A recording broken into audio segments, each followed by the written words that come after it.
नमस्कार किछि त्याग किछि सेवा को नहीं अनेक स्मृति अनेक अनुभूति साउंटिचंती चाहू चाहू ए भितरे 20 वर्ष बीतीगला चलतु आज तांको मुहर शुणा तांकर स्मृतिर कहानी तांकर त्यागर कहानी तांकर सेवार कहानी आउ सबुठारु गुरुत्वपूर्ण कथा है सबुबले सबु समय से छात्र छात्री मानू बौद्धिक शिक्षा दौरान आउ सी होचंती माटीर मनीष रूपे परिचित समाजसेवी सुधीर राउत सार सार नमस्कार मोर भी तो सार मन अच्छे जिते कि आप आरंभ करते आपंकर अनुष्ठान ता पूर्वर मत लगुच जमी मुझे चिन्ही ये भितर 20 वर्ष सार बीतीगला माने भाभी होनी जे ये भाया तो लगुच सार 20 वर्ष बीतीगला आप कहवा ही आम से पुराणा कथा जाक मन पकाऊँ से केमी एवं केमी 20 वर्ष सार प्रकृत में 20 वर्ष भितर आप पाई हर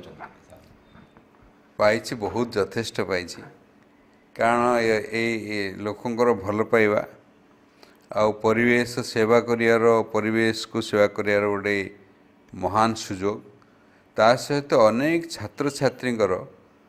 स्नेह श्रद्धा आदर और सम्मान पाई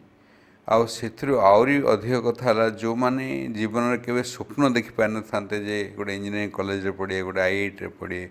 बाहर देश जाई पढ़िए सिमिति किछि पिला मु सृष्टि करी आहरी बहुत पाई तेणु हरई कौन बयसटा हरई ताठू अधिक किसी हरला हरई बयस हरई घर कथा कहवानी भितर आ कौन हरई थे से कथा आम आलोचना करानी बर्तमान किंतु सर जो अनुष्ठान आप गोटे गठन कले निज हाथ में तैयारी कले चाकरी करुले चाकरी छाड़ी अनुष्ठान कले से अनुष्ठान ना अति सुंदर भाव नामकरण कर जो आर्यभट्ट नाटा ये ख्यालटा केमी आसला ताकू नहीं कि परवर्ती समय बहुत किसी आपंकर लिंक आसीगला बहुत जमी आप कहले बहुत इंजीनियर सृष्टि कर बहुत डाक्तर सृष्टि कर से नामकरणटा माने सार्थक है बोली कह जापे निश्चय निश्चय आर्यभट्ट हूँ भारतर प्रथम सैटेलाइट जोटा को भारत मान प्रथम महाकाश रे एंट्री करथिला आउ सेतबेले ब्रह्मपुर सहर किसी एमती किसी नथिला जो माने ऑर्गेनाइज वे रे कोचिंग दे पारे आईटी प्लान को ट्रेनिंग कर पारे तेणु मु भाविली एटा हूँ मोर फास्ट सैटेलाइट एटा तेणु ताको आर्यभट्ट ना देली आर्यभट्ट होचंदे हमर मोर मोर गुरु मु तांको बहुत पिलारू तांको विषय पढ़ी तांको विषय जानी सी प्रथम भारत पृथ्वी को कही जे दिनटा हूँ 23 घंटा 24 मिनिट 56 तो 23 घंटा 56 मिनिट 0.09 सेकेंड बोली प्रथम से जुगे पंचम शताब्दी रे कही जहाँ आज भी प्रमाणित है एक्जाक्टली से दिन से समय होती आर्यभट्ट गुड़ाए जिनस पाईर वैल्यू देते गुड़ाए जिनस देते जो आर्यभट्ट मोर टेबुल रे सब आर्यभट्टा थाए संस्कृत लिखा अच्छी से पढ़े लगे आप आज ये जुगर किए साइंटिस्ट लिखिं बोली तेणु मु आर्यभट्टर पुराणा बहुत आगु मु शिष्य गुरु भाव ग्रहण करे केते गुड़े गुरु अच्छे से भर जड़े मोर गुरु तेणु से अनुष्ठान नाटा भी आर्यभट्ट देते चाकरी छाड़िया परे मन रे आपणर केमिति ख्याल आसला मु जानिनी परवर्ती समय जेतेबेले अनेक थर आपण सहित मु भेटी से कथा कहवा छल कही जे गरीब गुरुबा पिला माने जो माने कि पाठ पढ़ार वंचित होचंती भल मनुष्यटे हेबार स्वप्न तांकर अंधार भितर ठेली ही जाउची सेमानको आनिबा पई आपणर ये गोटे उद्यम थिला कि एक्जाक्टली सेटा आपण मु एते बड़ दाबी करि परिनी किंतु गोटे कथा कहबी जे जेतु लोक मैंने मुझे बाहर थी टिके भल दरमा पाऊली भल सम्मान पाऊली आंध्र में बहुत सम्मान थी मोर से सम्मान रे विषय में चिंता कर सत कहली किछु किंतु ब्रह्मपुर किसी मोर बंधु से माने कहले जे आपण बाहर रही सेवा करम पिला ये ब्रह्मपुर किसी पिला जाते कटक किसी पिला जाते ओडार अनेक पिला जाते से चली पारे खाଇବା पिया असुविधा होता से सब मत अनुरोध कले आम कोटा जाऊँ भुवनेश्वर जाऊँ कौट सक्सेसफुल होनी कि लक्ष लक्ष सर जाऊँगी आपण आसते आम पिला पढ़े था कि ये आसला देखिली जे किसी प्रथम दिन में जो आरंभ है दिन जोटे जड़े आसले दुस्त पति परित्यक्ता गोटे ସ୍ତ୍ରୀ ଆସିଲେ ସେ ତାଙ୍କ ପୁଅଟାକୁ ପଢ଼ାଇବାକୁ ଗଲେ ସେଇଠୁ ମୋ ମୁଣ୍ଡରେ ଚଳିଲା ଯେ ଏମାନଙ୍କୁ ମଧ୍ୟ ମୋତେ ପଢ଼ାଇବାର ଦାୟିତ୍ୱ ରହିଛି। ସେଇଦିନ ମୁଁ ଡିସାଇଡ଼୍ କଲି ଯେ ଆର୍ଯ୍ୟଭଟ୍ଟ ନିଶ୍ଚିତ ଭାବରେ ଇଏ ନେବ ଯେ କିଛି ପ୍ରଥମ ବର୍ଷରୁ ହିଁ ଗରିବ ପିଲାଙ୍କୁ ଯିଏ ଆସିବ ଗରିବ ପିଲା ପଢ଼େଇ ପାରିବିନି, ପଇସା ଦେଇପାରିବିନି, ମୋର କିନ୍ତୁ ସ୍ୱପ୍ନ ଅଛି, ମୋର ହେବାର ଅଛି, ତାହେଲେ ମୁଁ ତାକୁ ନିଶ୍ଚିତ ଭାବରେ ନିହାତି ଲଗାତାର ଭାବେ ସେମିତି ତ ଅନେକ ପୂରଣ କରିଛନ୍ତି ଆପଣ। ଏପରିକି ପିଲାମାନଙ୍କୁ ମେଧା ବୃତ୍ତି ମଧ୍ୟ ଆପଣ ଦେଉଛନ୍ତି। ସାର୍ ସେମିତି କିଛି ମନେ ପଡ଼ୁଛି ସେଇ ଦିଗର ଅନୁଭୂତି କିଛି ଯେଉଁ ଗରିବ ପିଲାମାନେ କେବେ ବି ସେ ଚିନ୍ତା ପାରିନଥିବେ, ତାଙ୍କ ବାପା ମାଆ ମଧ୍ୟ କେବେ ବି ସ୍ୱପ୍ନ ଦେଖିନଥିବେ, ସେ ପିଲା ହଠାତ୍ ଡାକ୍ତର ହେଇଯାଇଛି, ହଠାତ୍ ଇଞ୍ଜିନିୟର ହେଇଯାଇଛି। ଆଜ୍ଞା, ଗୋଟେ ପିଲାଟି ନାରାୟଣ ମଲ୍ଲିକ, ସିଏ ଭଞ୍ଜନର ପିଲାଟେ, ସିଏ ଆସି କ୍ଲାସ୍ରେ ଜଏନ୍ ହେଇଥିଲା। ତାପରେ ତାକୁ ମୁଁ ପଚାରିଲା ପରେ ସିଏ ମୋତେ ଆସି କହିଲା ମୋତେ କନସେସନ୍ ଦେବେ ସାର୍। ମୁଁ କହିଲି ପଚାରିଲି ତ କନସେସନ୍ କ'ଣ ମାନେ କାରଣ କ'ଣ? ନା ସିଏ କହିଲା ମୋ ମାଆ ନାହାନ୍ତି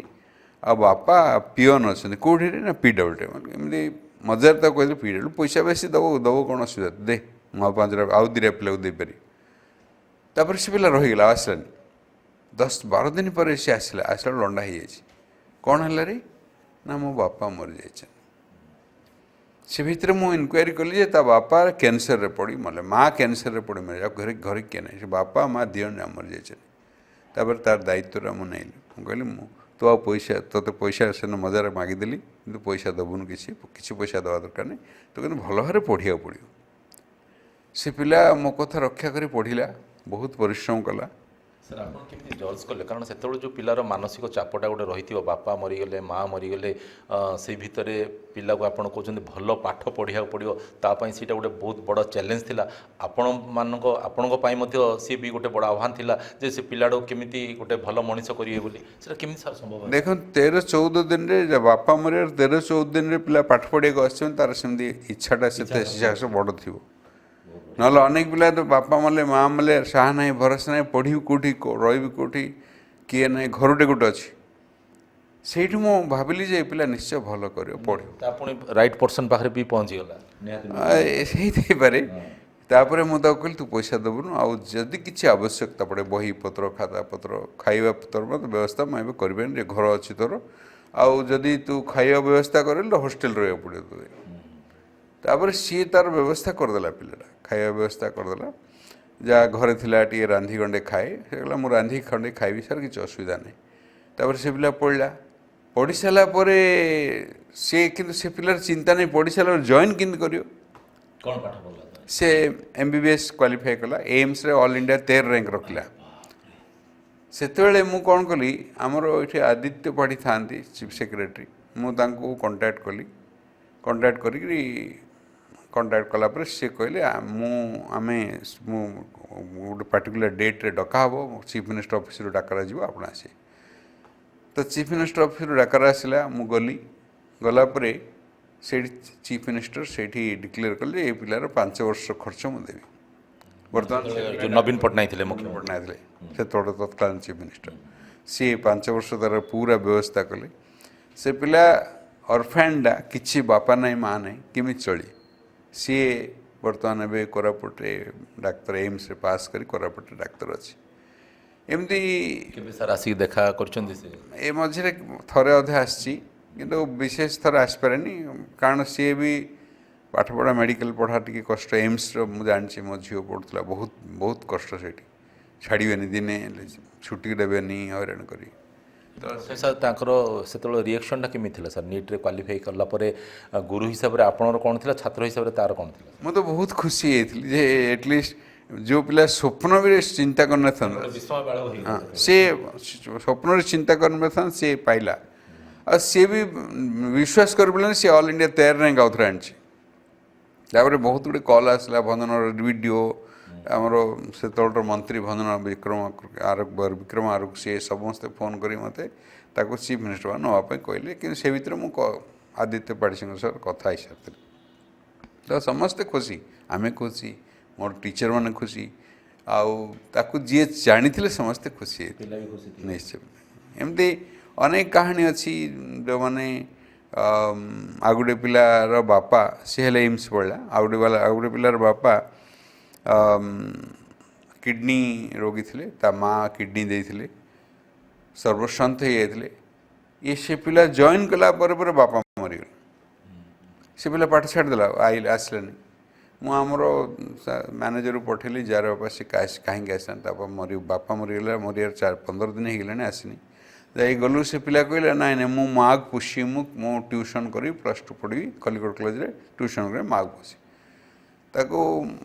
आउथरे बुझेली जे तो माँ को पुषापी किसी असुविधा हेनी मार पेट अपसारण जजार पाखर अच्छे चलिया तोर किसी असुविधा जोगेबी बही पत्र पाठ सी भाविला जेहेतु आम कौन पिला को जनाऊनु जे ते फ्री रे पढ़ाऊँगी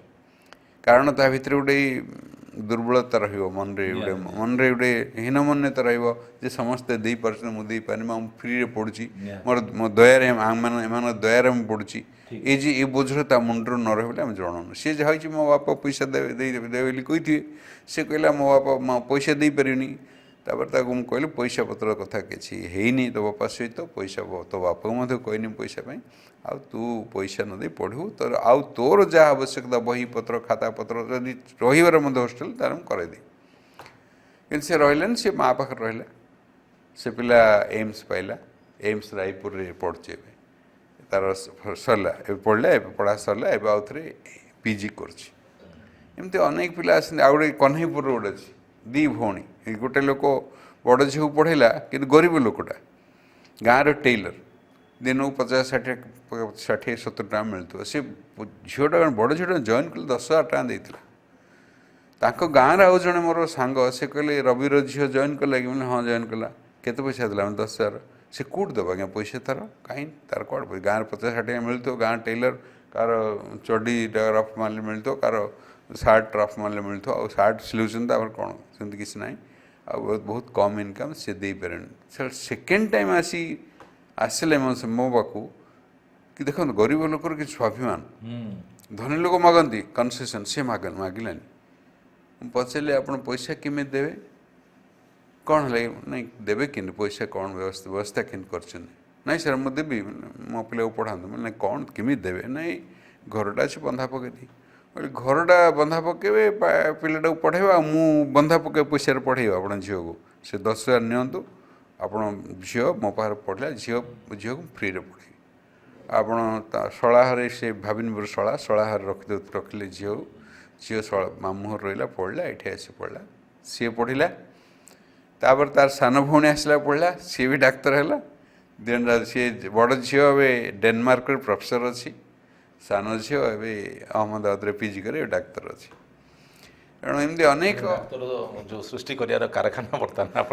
परिचालना कर सर जमी डाक्तर अति सुंदर उदाहरण गुड़िक देले जो डाक्तर सृष्टि करिया पछर कहानी कथा कहले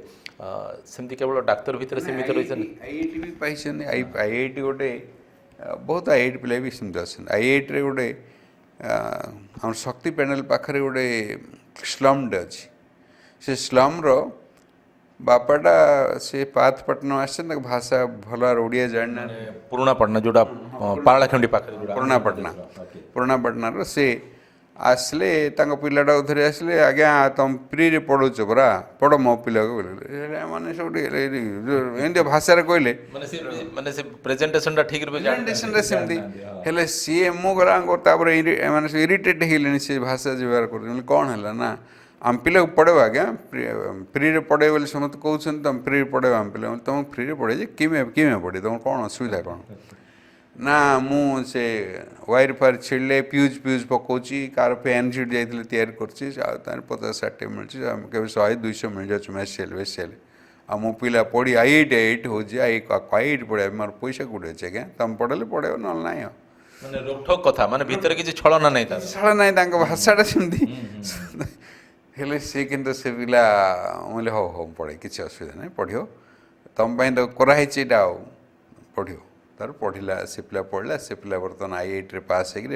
चाकरी कला एमती आईआईटी भी अनेक आईआईटी एनआईटी पिला भी अनेक पिला सेमती पढ़ी जाइछन्ति जो माने एबे बहुत भल स्थान रे अवस्थापित अच्छा सर एते पिला को सृष्टि करचंती बहुत भल भल स्थान रे से अवस्थापित हो सारी मन रे टिके थकापन आसुची जे नहीं बहुत पिला को सृष्टि कर सारे आउ पारिबेनी बोले थक मत गोटे टीचर मास्टरटाए टीचर के थका हुए कि ମାନେ ଚରୁଥିବେ ସବୁବେଳେ टीचर तो तार मला जाए सी पाठ पढ़ाइबार दायित्व तार समाज को पढ़ाइबा दायित्व नहीं से टीचरशिप करे आउ टीचरटा घरे बसिले से बेगी मरजिव तेणु थकापण आसनी थकापण आसनी किंतु बेले बेले टिके अन्य विपद सब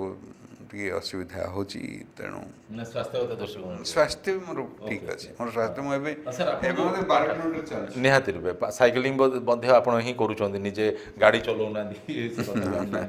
ସାର୍ ଆଉ ଗୋଟେ କଥା ପାଠ ଯେଉଁ ପଢ଼ଉଛନ୍ତି ଆପଣ ଯେଉଁ ବହି ପୁସ୍ତକର ପାଠ ଆପଣ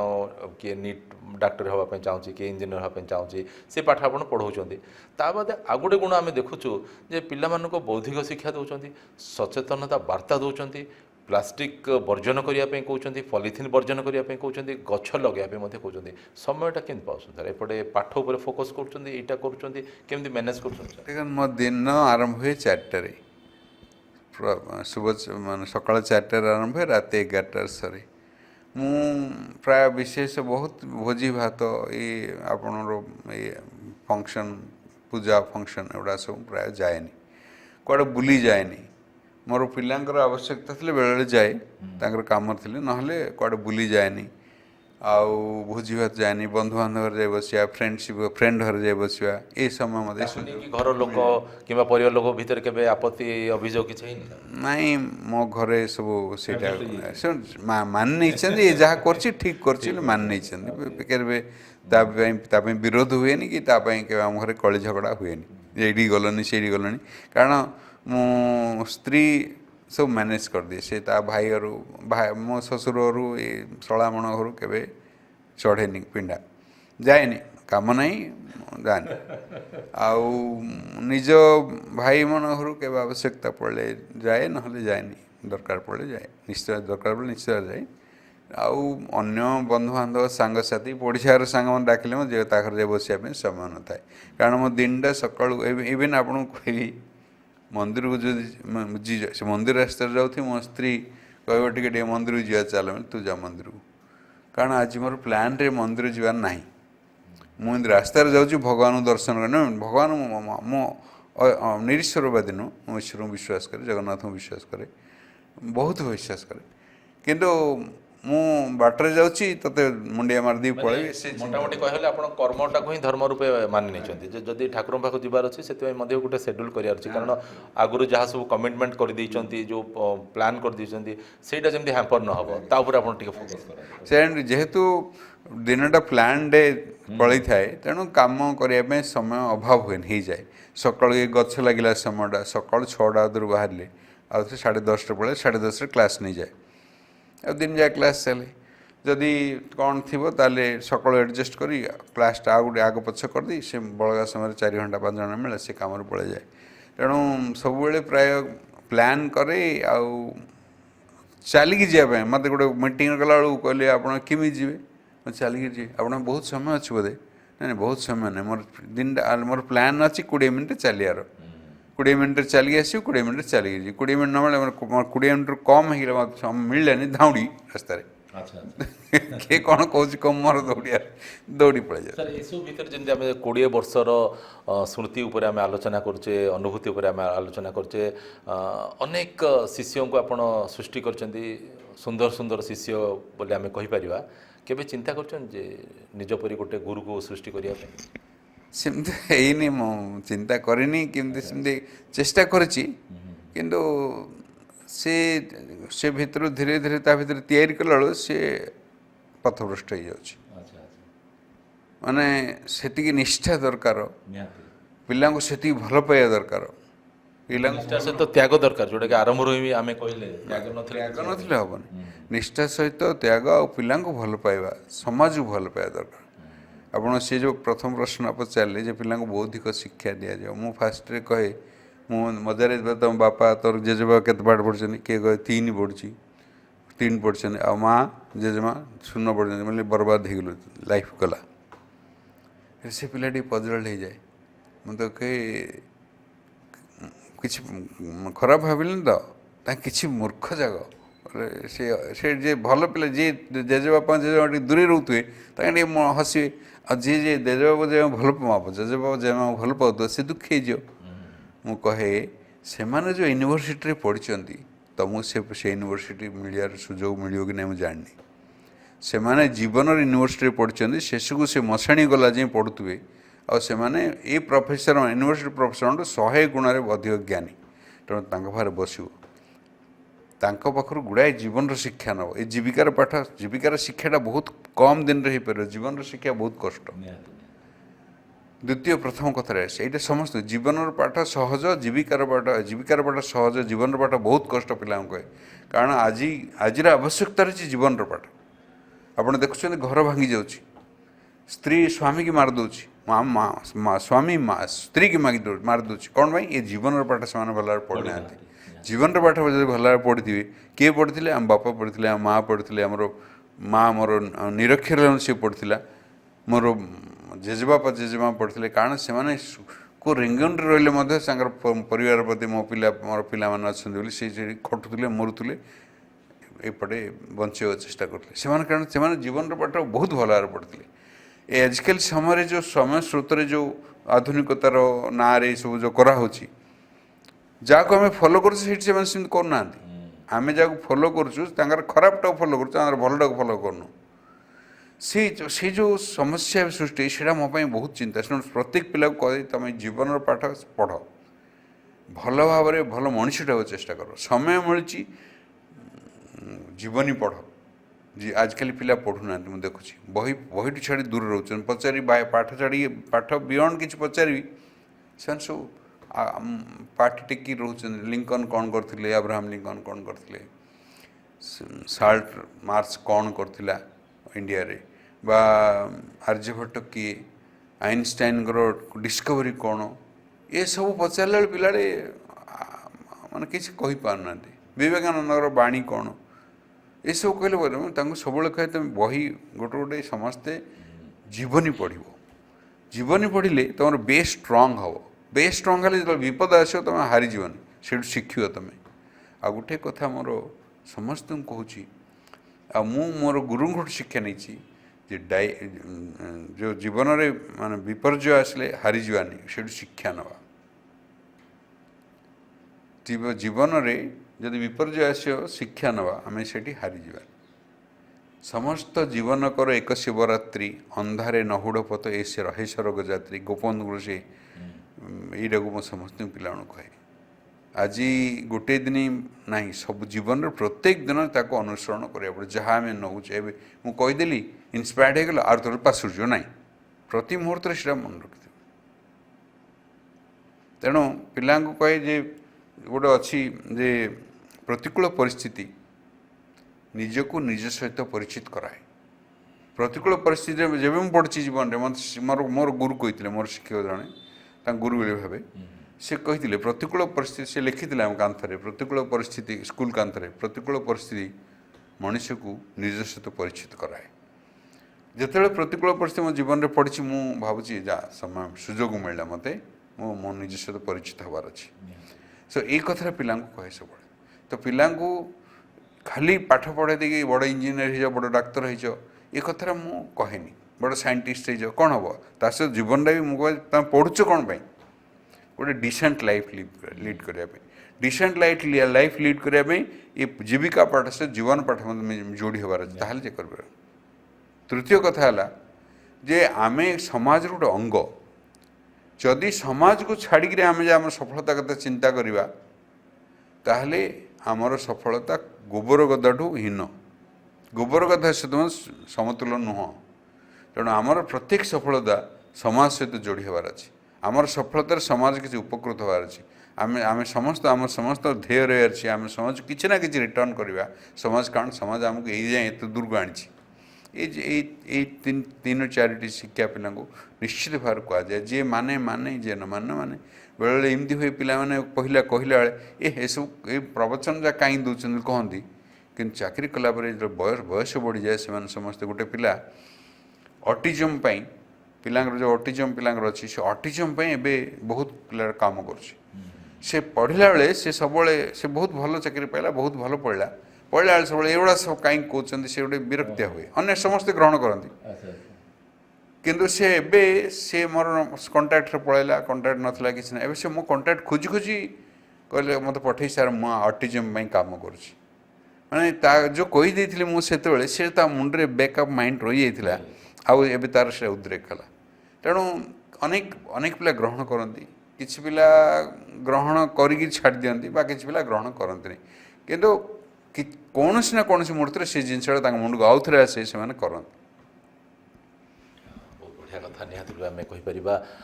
यही समाज रे मनीष परी मनीषटीए बंचा गले केवल जीविका पाठ नुह जीवन पाठ